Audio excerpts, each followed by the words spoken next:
ராசிக்கு கிடைக்காத காரணத்தினால் விருட்சிக ராசி, விருட்சிக லக்னம் பிரதமர் மோடி அவர்கள். இப்ப இது பிரச்சனை ஓடிக்கிட்டு இருக்குது. நீட் தேர்வை பற்றி ஒரு பிரச்சனை சிறியதாக பற்ற வைத்த ஒரு தீ இப்ப பெரியதாக எரிய ஆரம்பித்திருக்கிறது. இதில் வெளிநாட்டு சதிகள் இருப்பதற்கும் நிறையவே வாய்ப்புகள் இருப்பதாக ஜாதகம் சொல்கிறது. இப்ப இவர்கள் மட்டும்தான் செய்கின்றார்களா, உணர்வு பூர்வமாக செய்கின்றார்களா, இது மக்களுடைய நலனை சார்ந்து இந்த போராட்டம் இருக்கிறதா என்று பார்த்தால், ஸ்ரீ குருஜி அஸ்ட்ரோ டிவி நேயர்களே, உங்களை வணங்குகிறேன், வரவேற்கிறேன். சமீப காலத்துல பாத்தீங்கன்னா ஒரு பெரிய பரபரப்பான சூழ்நிலை ஓடிக்கிட்டு இருக்கு. அரசியல் கட்சிகளிடையே ஒற்றுமை இல்லாத நிலை ஏற்பட்டிருக்கு. அதே நேரத்தில் புதிய இயக்கங்கள் தோன்றிக் கொண்டிருக்கு. தமிழ்நாட்டில் தான் அரசியல் மாற்றம் ஏற்பட்டுச்சு, கூட்டணி ஆட்சி அமைஞ்சிருக்கு.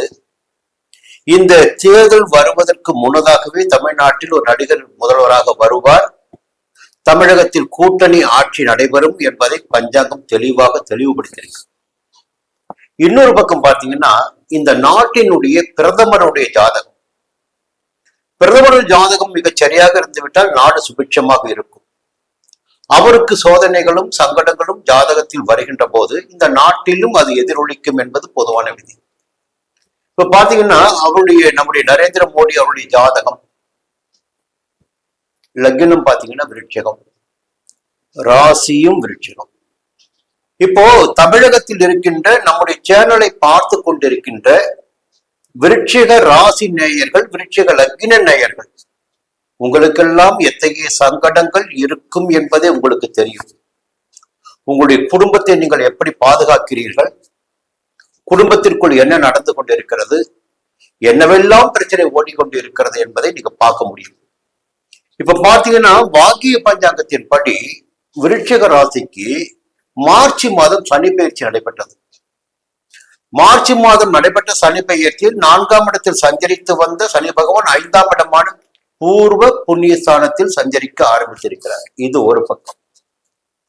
பூர்வ புண்ணியஸ்தானத்தில் சஞ்சரிப்பது என்பது விருட்சிக ராசினருக்கும் விருட்சிக லக்னத்தாருக்கும் சங்கடங்களை சனி பகவான் ஏற்படுத்துகிறார் என்பது அர்த்தம். அப்ப 2ஆம் இடத்தை நிம்மதியற்ற நிலையினை குடும்பத்தை சனி பார்க்கிறார். ராசிக்கு 2ஆம் இடத்துக்கு பார்க்கிறாரு. ராசிக்கு 7ஆம் இடம் ஒற்றுமை இருக்கு பாருங்க, அந்த இடத்தை சனி பார்க்கிறாரு. 5ஆம் இடத்திலிருந்து தன்னுடைய 3ஆம் பார்வையாக ராசிக்கு 7ஆம் இடத்தை பார்க்கிறார். ராசிக்கு 11ஆம் இடமான லாபஸ்தானத்தையும் பார்க்கிறார். அப்போ இந்த 5ஆம் இட சனி என்பது விருட்சிக ராசியினருக்கு கொஞ்சம் சங்கடத்தை கொடுத்திடக்கூடியதாக இருந்து கொண்டிருக்கு. அதே நேரத்தில் சங்கடத்திலிருந்து ஒரு மீட்சியை எந்த கிரகம் கொடுத்தது என்றால், பாக்கிய ஸ்தானத்தில் சஞ்சரிக்க ஆரம்பித்த குரு பகவான் என்ன பண்றாருன்னா தன்னுடைய 9ஆம் பார்வையாக 5ஆம் இடத்தில் சஞ்சரித்து சனி பகவானை பார்த்தார். அப்போ எந்த விதமான பிரச்சனைகளும் இந்த நாட்டிற்கோ பிரதமர் மோடி அவர்களுக்கோ தலைவலியாக இருப்பதற்கு வாய்ப்பு இல்லாமல் போச்சு. இப்ப என்ன நடந்திருக்குன்னா, இந்த மாதம் ஜூலை மாதம் 10ஆம் தேதி பாக்கிய ஸ்தானத்தில் சஞ்சரித்த குரு பகவான் அஸ்தமனமாகி இருக்கிறார்.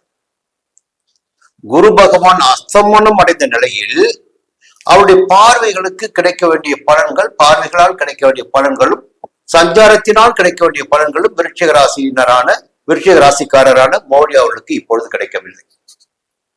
இன்னொரு பக்கம் அப்போ இது 9ஆம் இடத்துல குரு இருக்காரு. இப்ப என்ன இருக்காரு, 4ஆம் இடத்துல ராகு இருக்காரு. 10ஆம் இடத்துல போய் கேது, இன்றைய நிலையில 10ஆம் இடத்துல கேது. அப்போ இந்த தொழில் இருக்கு பாருங்க, ஆட்சி அதிகாரம், அங்கு கேது பகவான் சஞ்சரிக்கின்ற போது ஒரு ஆட்டத்தை கொடுப்பதற்கு வாய்ப்புகள் உண்டு. இந்த பாரதிய ஜனதா கட்சி ஆட்சி அமைவதற்கே பார்த்தீங்கன்னா நிறைய போராட்டங்கள் இருந்தது. பெரும்பான்மையான இடங்கள் கிடைக்கவில்லை. மாநிலம் போலவே மத்தியிலும் ஏற்பட்டது. கூட்டணி ஆட்சி தான் நடந்து கொண்டிருக்கு. இப்ப 10ஆம் இடத்துல கேது சஞ்சாரம் பண்ணிட்டு இருக்காரு. யாருக்கு? விருட்சிக ராசியான பிரதமர் மோடி அவர்களுக்கு. 11ஆம் இடமான லாபஸ்தானத்தை சனி பார்த்து கொண்டிருக்கிறார். 2ஆம் இடமான வாக்குஸ்தானத்தை சனி பார்த்து கொண்டிருக்கிறார். 5ஆம் இடமான பூர்வ புண்ணியஸ்தானம் சனி பகவான். சரி, இப்ப இது பிரச்சனை ஓடிக்கிட்டு இருக்குது. நீட் தேர்வை பற்றி ஒரு பிரச்சனை சிறியதாக பற்ற வைத்த ஒரு தீ இப்ப பெரியதாக எரிய ஆரம்பித்திருக்கிறது. இதில் வெளிநாட்டு சதிகள் இருப்பதற்கும் நிறையவே வாய்ப்புகள் இருப்பதாக ஜாதகம் சொல்கிறது. இப்ப இவர்கள் மட்டும்தான் செய்கின்றார்களா, உணர்வு பூர்வமாக செய்கின்றார்களா, இது மக்களுடைய நலனை சார்ந்து இந்த போராட்டம் இருக்கிறதா என்று பார்த்தால், நிச்சயமாக இந்த போராட்டத்தின் பின்னணியில் நம்முடைய பஞ்சாங்கத்திலே பாத்தீங்கன்னா பங்களாதேஷை பற்றியும் சொல்லியிருக்கு, பாகிஸ்தானை பற்றி சொல்லியிருக்கு, சீனாவை பற்றி சொல்லியிருக்கு. இந்த 3 நாடுகளும் நமக்கு இந்த நேரத்தில் தலைவலியை ஏற்படுத்தி கொண்டிருக்கும். இப்ப இவர்கள் பார்த்தீங்கன்னா சில பேர் பார்த்தா சில நாட்டுக்காரங்க நம்ம நேரடியாக போரை வருவதற்கு பதிலாக சில சக்திகளின் வழியாக உள்நாட்டிற்குள் கலவரத்தை தூண்டுவதற்கு வாய்ப்புகள் இருக்கு. உள்நாட்டில் ஒரு கலவரம் போல் இந்த சம்பவம் இப்பொழுது நடந்து கொண்டிருக்கிறது, நிகழ்ந்து கொண்டிருக்கிறது. நீட் தேர்வை மையமாக வைத்து இளைஞர்களுடைய உணர்வுகளை அதிகப்படுத்தி இந்த நீட் தேர்வு மத்திய அரசுக்கு எதிரான ஒரு போராட்டமாக வெடித்திருக்கிறது. இந்த போராட்டத்துக்கு பின்புலமாக இருந்து கொண்டிருப்பவர்கள் மத்திய அரசை எதிர்த்து கொண்டிருக்கின்ற அரசியல் கட்சியினர் இந்த போராட்ட குழுவினருக்கு உதவி செய்து கொண்டிருக்கின்றார்கள். அந்நிய சக்திகளும் உதவி கொண்டிருப்பதாக தகவல்கள் சொல்கிறது. அப்ப இந்த போராட்டம் பெரிய அளவில் ஏற்பட்டிருக்கிறது.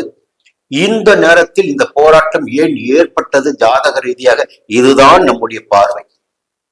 அப்படி பார்க்கின்ற போது குருவுடைய பார்வை ராசிக்கு கிடைக்காத காரணத்தினால், விருட்சிக ராசி விருட்சிக லக்னம் பிரதமர் மோடி அவர்கள்.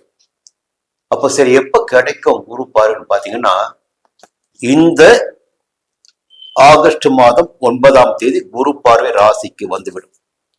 அப்ப பெரிய காட்டு தீ போல் பரவி கொண்டிருக்கின்ற இந்த போராட்டம் ஆகஸ்ட் மாதம் 9ஆம் தேதிக்கு பிறகு அடங்குவதற்கு அதிகபட்சமான வாய்ப்புகள் உண்டு.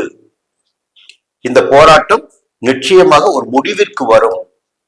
அது இந்த நேரம் இப்படி நடப்பதற்கு வாய்ப்புகள் இருப்பதாக ஜாதகம் சொல்கிறது. அதன் காரணமாகத்தான் டெல்லியில் போராட்டம் நடந்து கொண்டிருக்கிறது.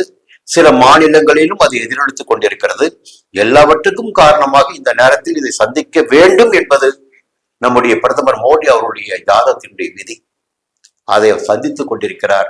அதே நேரத்தில் அது சரியாகிவிடும் என்பது தான் நம்முடைய பார்வை. குரு பார்வை ராசிக்கு கிடைக்கின்ற போது ஆகஸ்ட் மாதம் 9ஆம் தேதி குரு உதயமாகிறார். கடகராசிக்குள் உதயமாகி ராசிக்கு கிடைக்கின்ற போது 5ஆம் இடத்தையும் குரு பார்ப்பார், ராசியையும் குரு பார்ப்பார், 3ஆம் இடமான தைரிய ஸ்தானத்தையும் காரிய ஸ்தானத்தையும் சகாய ஸ்தானத்தையும் குரு பார்ப்பார். அதனால் விரைவில் இந்த போராட்டம் அடங்குவதற்கு 100% வாய்ப்புகள் உண்டு. இதனால் ஆட்சிக்கு எந்த விதமான ஆபத்தும் வராது. போராட்டம் அடங்கும், அடக்கப்படும் என்பதை விட அடங்கும். இது சூழ்ச்சிகள் எல்லாம் வெளியில் தெரிய ஆரம்பிக்கும். இதை யார் தூண்டிவிட்டது, எந்த நாட்டினுடைய சக்தி இதற்குள் இருக்கிறது என்று தெரிய ஆரம்பிக்கும். அதுவும் புலப்படும். மீண்டும் அடுத்த பதிவு சந்திக்கிறேன். நன்றி, வணக்கம்.